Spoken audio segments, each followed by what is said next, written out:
Welcome to this week's edition of the Pete Mezzetti Show. I'm your host, Pete Mezzetti. My guests this evening are Paul Tracey, who's with the Old Saybrook Westbrook Exchange Club, and Brett Elliott, who's the executive director of the Katharine Hepburn Theater in Old Saybrook. Gentlemen, welcome. How are you? Good afternoon. Good afternoon. Good afternoon, Brett. How are you? I'm well, thank you. Good. Well, welcome, guys. Good to see you guys again. So, Paul, tell us a little bit about, I understand you're involved with the Old Saybrook Westbrook Exchange Club. I was wondering if you can tell us about the exchange. Well, about the Exchange Club itself, that is, it's a club that's a service organization that has a national cause of prevention of child abuse. And we represent both Old Saybrook and Westbrook, and we'd love to have anyone join us who would be interested in getting involved in the community. Now, what types of activities do you guys do? Well, we do a number of different things. We statewide, we have three different safe houses we support that gives spouses places to go and stay safe with their children. Sadly, also we have the flags on Main Street, and do an awful lot of support of Americanism. Nice. And from what I understand, Paul, you guys actually have a virtual 5K coming up. Right. That's very exciting for us because, of course, this year the pandemic has required that we do something different. Absolutely. For the past several decades, the Exchange Club has been awarding scholarships to two different students, one from Old Saybrook High School and one from Westbrook. Okay. And for the past 10 years, we've been supporting those scholarships with a 5K. And so this would have been the 11th 5K. Unfortunately, this one's required to be a virtual. Right. And so a little bit different wrinkle. Okay. Tell us a little bit about how the virtual 5K works. Yeah, it's well. Let me just mention first, if I may. Yeah. Our partner is the Old Saybrook Chamber of Commerce. Oh, absolutely. Okay. Who joined with us a couple of years ago, and they've been wonderful partners, and it's a great fit because they also have scholarships that they award. That's right. So they have the same interests. The members of the committee are my co-chair is Kara Pashniuk, and then Judy Sullivan, who's the executive director of the chamber. Absolutely. And Chantel Lawrence from Total Design Source, and Andy Scott from the Paint Shop. Right. On Main Street in Old Saybrook. Mm-hmm. So the race is a little bit different than what most people are used to when we talk about road races, and I know Brett has become a road race / marathoner. So, but it's not the same as what he's used to. No, definitely not. We've established the starting point to be the 15th of August, and the race will continue through the 29th of August at 10 o'clock in the evening.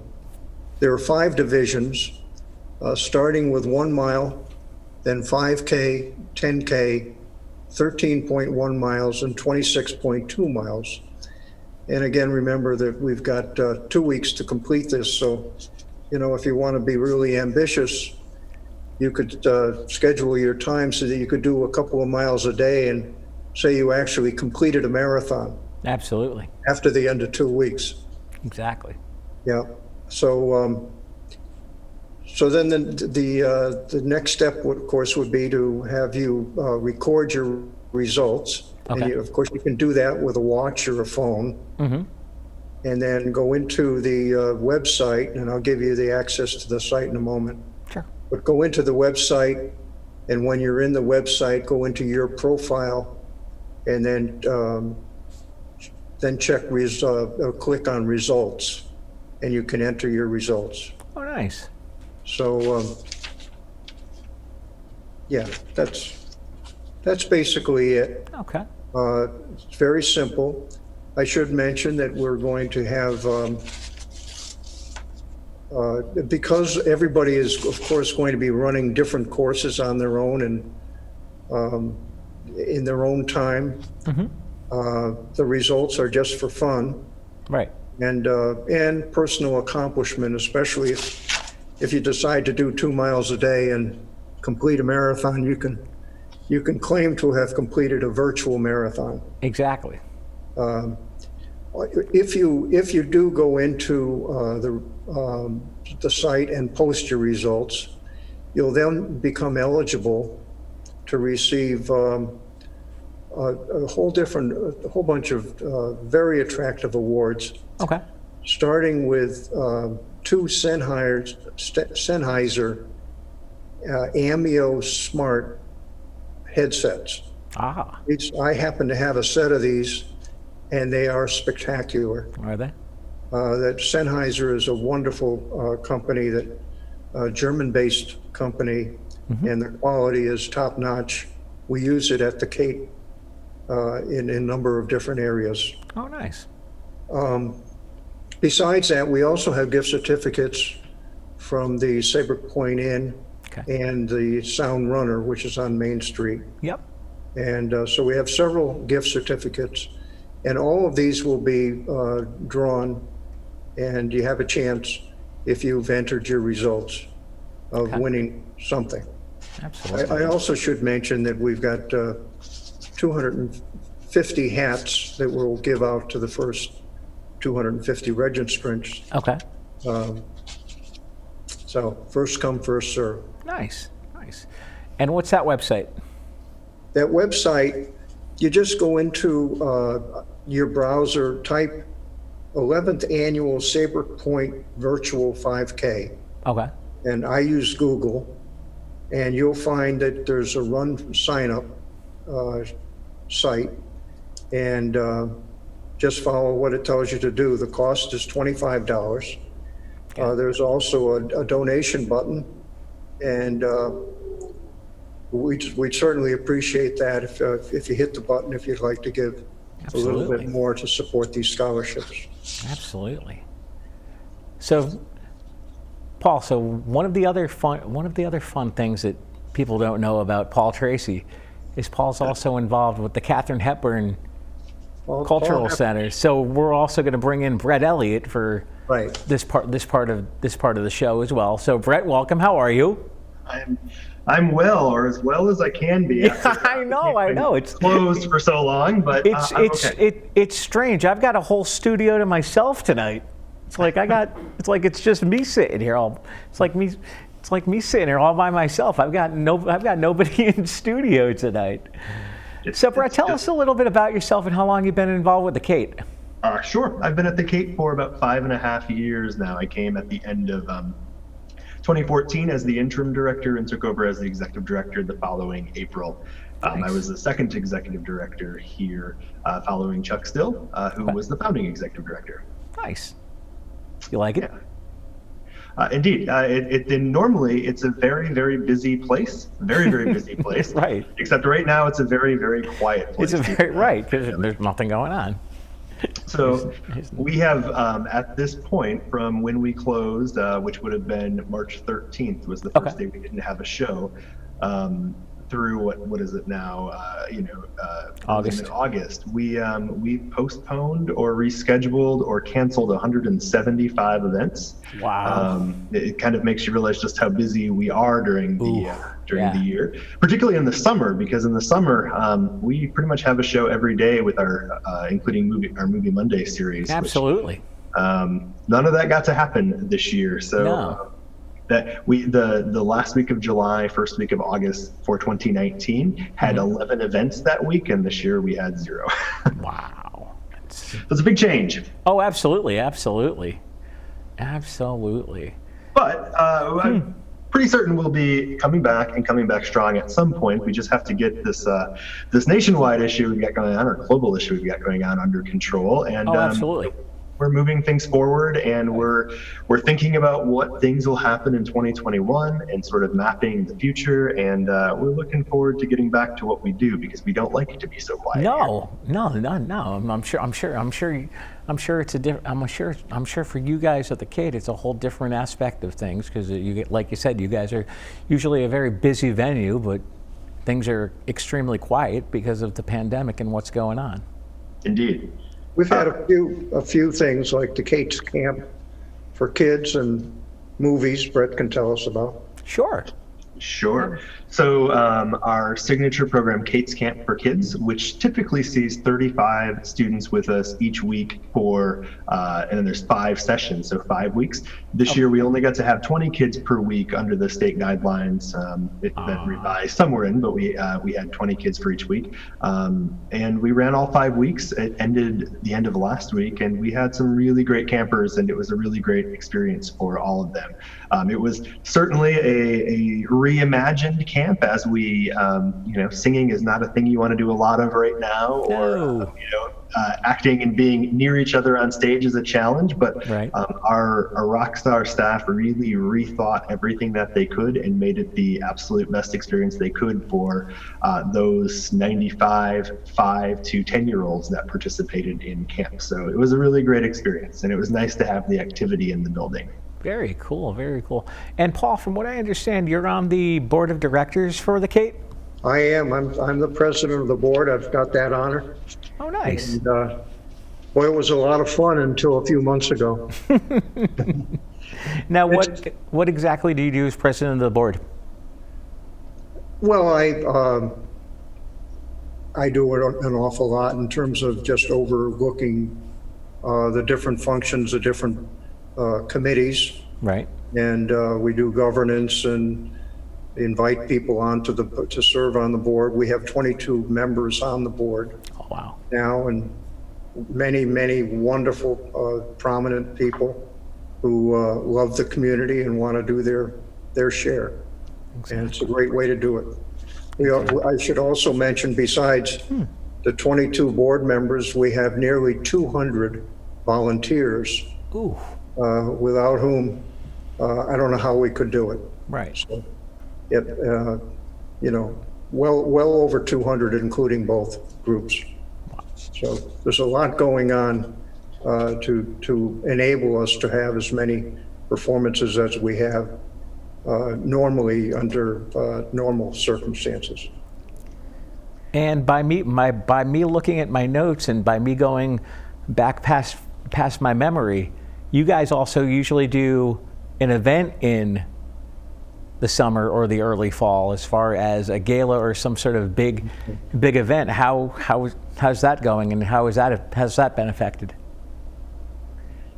Sure. Well, I guess I can answer that question. So Okay. The Summer Gala, as it has been for the last 10 or 11 years, is being completely re-envisioned right at the moment. It will not be a summer gala. It's going to turn into fall, likely in early October. Nice. And it will be a virtual event. So you will be able to participate online or in other ways. We won't be all together under a tent on the town green here in Old Saybrook. So it will be completely reimagined.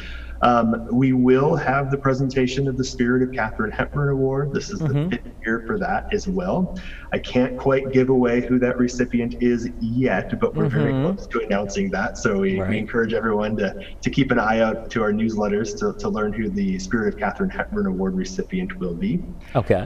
And typically during that time, we also have a raffle. It usually is a trip. That doesn't seem quite as appealing at the moment, so we're currently rethinking that. And that likely will go in the last 3 months of 2020 with a raffle draw on New Year's Eve, though we're still working through the details of that. Now, as far as everything that's going on, what do you hope? You guys are going to hopefully reopen sometime sooner than later. What is your vision looking like when you guys finally do decide to reopen, Brett? For reopening, well, we certainly hope to jump back in, that's for sure, though we realize it's going to take a little bit of rebuilding. And so in the meantime, right now, as movie theaters were allowed to reopen at a percentage basis of their seating, we are doing films each Saturday evening at 7 p.m. In August. So we had Raiders of the Lost Ark this past Saturday. I think this upcoming Saturday is Madagascar, so a family-friendly film. And then we're doing Thor, one of the upcoming Fridays, and then the original Aladdin, the animated one, the last, I guess that would be the last Saturday of August. So a few films, so we're kind of getting our feet wet again for people coming back into the building safely at low capacity. And then really we're paying attention to state guidelines in terms of when we could reopen. For a performance venue, we need a certain percentage of the theater to be filled for things to make financial sense. And while we're a nonprofit and we're committed to bringing in great things, we can only lose so much money on so many shows to move forward. So once we get to a capacity where we can start to make those numbers make sense, we'll jump right back in and get performers back on our stage. Right now, programming is suspended pretty much into October. Probably will go a little bit further, and then we're kind of keeping our eye on 2021 and hoping for a strong comeback in 2021 currently. Paul, do you have anything you'd like to add? Well, the only thing I'd like to add would be back on the road race. Just come back there for a second and just mention if there are any questions anybody has, they can contact by email Judy at oldsaybrookchamber.com, and they'll get a response. And also, we have a number of sponsors I would just like to mention because of their generosity. Absolutely. We've already been able to put together quite a bit of money, and we're well on our way towards our goals. But for all promos, the lead companies, Saybrook Point Inn, The Paint Shop, Total Design Source, Nourish and Nosh, Stop and Shop, Costco, and Bogart Construction. And they've all been very generous, and we're thrilled to have them. Absolutely. And I'm sure the look of the virtual 5K is going to look a lot more different than having a regular 5K where you got people running all up and down the streets of Old Saybrook. I know I've actually volunteered and worked at the road race on road race day, and it's normally very fun and a very hectic morning. It's a lot of fun, a lot of excitement. We actually have one person signed up now who's been running for many years. His name is Herman Bernstein, and this year he'll be 94 and is signed up for the race again. Virtually. Right. But he did run it last year. So wonderful supporters. Oh, absolutely. Over the years you develop that type of thing, and it's a lot of fun. Absolutely. It is a lot of fun. And like I said, I've worked it numerous years, and it's always a lot of fun. So Brett, what else we want to tell people about the Katharine Hepburn? Sure. Well, so Pete, I think the thing that I need to say mostly is, this area supports the Cape, and I need to say thank you to everyone because, we are a cultural nonprofit, and we're in this town building, and we've done great things with this town building in the last now 11 years. But we are able to do it because we have members and supporters, and we do these special events, and the Old Saybrook and surrounding communities and the region support us and allow us to do what we do as a cultural nonprofit. So I need to say thank you for all those people who are still renewing memberships, even though they can't come out right at this moment to see a show, because they have that hope that when this all passes, they will be back to the Cade, sitting in our theater, watching their favorite musician or favorite piece of theater, or seeing the Met Opera on our big screen, simulcast from the Met in New York, or all of those great things. In a regular year, we have about 275 events or so, and about 45,000 people came to the Cade last year. So it's really crazy to see that number at 0 right now, but we're really grateful for all those people who are sticking with us and want to see the Cade opened again. So it's a thank you to them. And we do encourage everybody to keep an eye on our upcoming special event, what will be our gala, and join us for that virtually, and sort of celebrate the fact that we're on pause right now, but it's going to come back at some point. Absolutely. And one of the cool things you just mentioned, Brett, that you guys actually simulcast from the Met in New York. Is that? We do. How often is that? Well, so during a regular year, there are 10 live Mets, and then we do an encore of each. So it's 10 Saturdays and then the encores. Fun fact, people don't actually know that sitting on the roof of the town hall in Old Saybrook is 3 satellite dishes that then a fiber optic line runs all the way under the ground to the Kate, into our technical booth, decodes it, and sends it to the projector and into surround sound. So that's actually how the Met comes into the Kate. Really? Simulcast, yeah. I didn't know. Usually there's 10 of them each year, and the Met has had to cancel everything through the end of 2020. So there'll be 6 in 2021 currently. Okay. And we are working with the Met because they are giving us options for encore presentations of some of the highlights of the last few years to be able to show in the fall if we are able. So we're working on that right now. Yeah.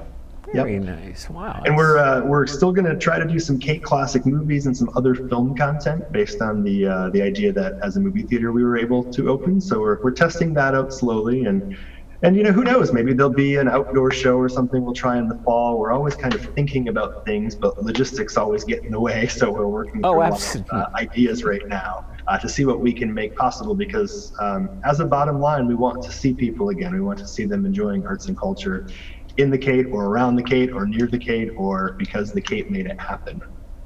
Exactly. Now, how big of a theater is the Kate seat-wise? Sure. Well, that's a question that has changed since Perfect question. Okay. It's a question that has changed since we closed our doors for the pandemic. So we did a little bit of a renovation. It's still ongoing, actually. It's nearly wrapping up. We were a 269 seat venue with the additional seats with every seat filled before the pandemic. And after, once the seats arrive, we'll be 289. We'll be adding 20 seats to the theater. Okay. For folks who have been at the Kate, the area in the balcony where the technical booth was is no longer. It will be returned to 2 rows of seats, and the tech booth has been relocated. There were thousands and thousands and thousands of feet of wire running all into that room, and over the course of several weeks, it was all rethought and redirected and put to a much better location so that we can have a better experience for everyone. Oh, nice. Yeah. Very cool. Very cool. So we took advantage of the opportunity in order to accomplish that, we would have otherwise had to have gone dark. Yeah. Since we were dark anyway, it was a good time to put that project through. And how long did the project take? Well, still ongoing technically. We're wrapping up some loose ends now, but as we had a film this past Saturday, everything is up and running, and there'll be some detail work that'll continue through the next few months. Of course, we're also watching cash flow very carefully because we're not open, so that is part of the equation. But we were able to do the bulk of the project with some support, and we'll wrap up some details once we get going again. But we're happy to be able to do it. Oh, absolutely, absolutely. Now, if people want to support the Kate as far as membership goes, how can they do that? Yeah, easiest place is online. So thekate.org is our website. The membership is listed right at the top. And there's multiple different levels. People can, support us in the way that is the best for them. Typically, membership has some great perks like discounts on tickets and all sorts of things. That's a little bit different at the moment with the lack of shows, but I think people who want to see that come back know the importance of supporting us as a nonprofit, and we're grateful that they would consider it. Absolutely, absolutely. We also have a paver project you may want to mention, Brett. Sure. We are putting in pavers at the front of our building. Folks can sponsor those with their name or their message. Our Spirit of Katharine Hepburn Award recipients will be up there in the paver project as well. Also, some of the bands that have been to the Kate will be on pavers that are surrounded by red stars. So it's kind of a fun project. The Kate Walk of Fame is what we're calling it. Oh, there you go. Indeed, yeah. Very cool. Lots of ways to support and get us through to 2021 when we can see everybody again. I know. It's very, very strange way of doing things now, but guess we'll be back to a normal sometime sooner than later, we hope. Indeed. And Paul, we've got a little bit more time left, so one more time on the road race. One more time, to go into your browser, 11th annual Saybrook Point Virtual 5K. Okay. And that brings you to the website, and you can register through that. I've done it. It's which means anybody can do it. There you go.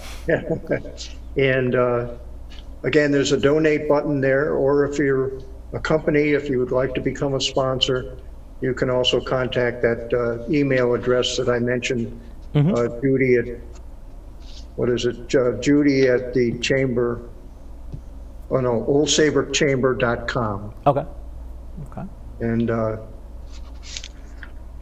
we'd love to hear from you. Absolutely. And Brett, one more time before we say goodnight, and if people want more information on the Kate, where are they going? Yeah, thekate.org is the place to go. That is our website. Eventually we'll have all upcoming shows, and does have shows in the future right now, but it is the place to go, and everything you want to know about the Kate is there at thekate.org. Everything you want to know, huh?